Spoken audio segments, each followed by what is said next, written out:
then they come to UK, for an example, go to Malaysia, Singapore, then it means we lost customer and we lost sales volume at the end. Okay. Good. I'm going to tell you a little bit about labor. Now the world has globalized more and more. It's more cheaper and it's a lot easier to move people around as workforce. Because our restaurant is Asian and Finnish, we probably will need chefs from Finland and different parts of Asia. And as transportation costs is a lot cheaper than many years ago, it'll be easier and cheaper for us to get people from Finland and from outside, even outside the EU. And that's a big advantage that globalization has, or a big global factor that has affected the restaurant business, for an example, in the last years. Then I'm going to talk about economics as well.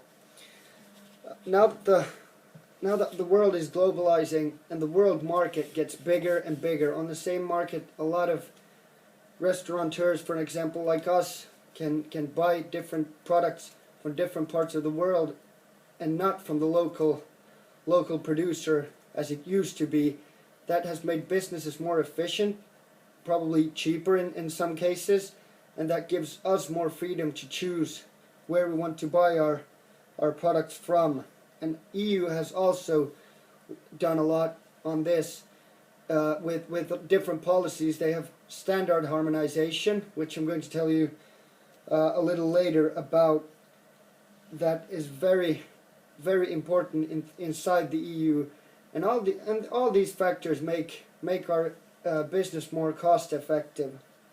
Then political, a lot of political disagreement. If you don't mind my asking, Yeah. it will be more cost effective for your business, but these conditions will apply for all the other restaurants that you will be competing with. So what's your competitive advantage? How do you see this as a competitive advantage? That's of course. That's maybe not a competitive advantage per se, but it's a lot cheaper nowadays to run the business. But it's a lot cheaper for everybody. Exactly, but in the case that our restaurant doesn't do well, it's not as a big risk to have a restaurant that it was before. Our competitive advantage will definitely be good food and good service, but this was just but this was just to tell you about how the market has expanded and how it's easier for us as restaurateurs to choose our products from the market. Mm-hmm. So this is something that you would say is not only good for your specific restaurant, but for the restaurant industry. Yeah, exactly, for the whole food European industry. Yeah, okay. For the whole European restaurant industry. And I didn't mean that it's a competitive advantage just for us; it's for everybody. But the risk to start a restaurant is pretty much it's less because there's even though there's more demand, there's also so much more supply available. Very good. Carry on, please. Okay.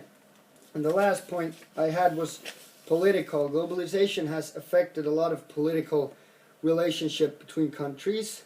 For an example, the license to occupy an island between Japan and China is a very controversial and delicate issue over there. Disagreement between Japan and China may reduce the number of Chinese or Japanese tourists, and since globalization, we have customers from all over the world.